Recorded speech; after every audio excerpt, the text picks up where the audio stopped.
Turf. This is a pet-friendly turf that we're going to use. It's odor resistant. I'm going to show you how to install the turf.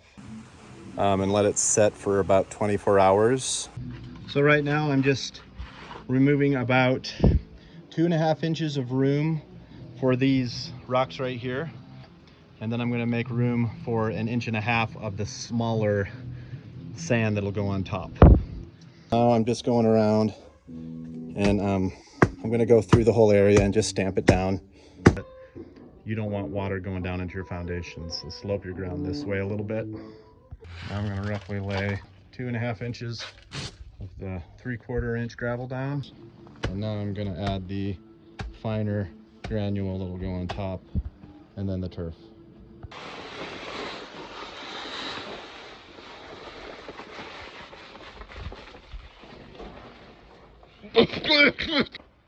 Now that you have about 1 inch, 1.5 inches spread out, you want to smooth it all out.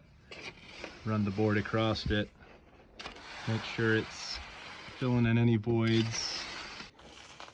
Nice and level and smooth. Ready for the turf.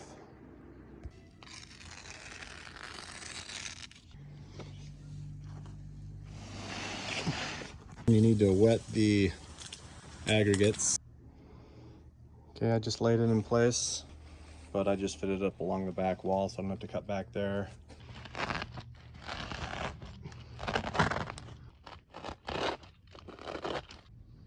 Now you notice how that's tucked in really well? Then that is not tucked in. What you do is you get a crowbar.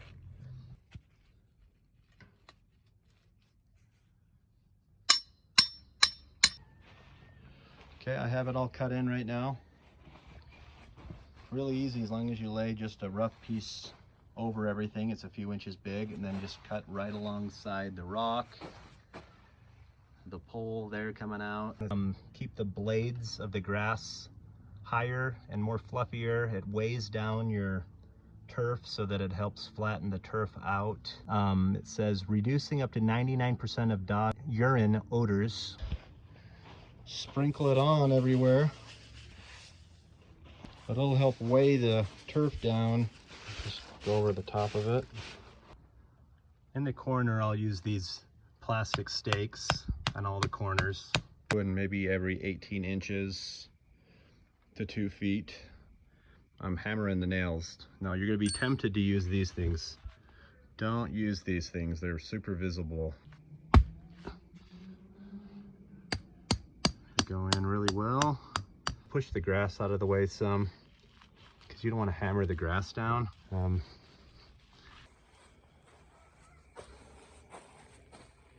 Tried to make that look as natural as we could, but please subscribe to my channel. Thanks for watching.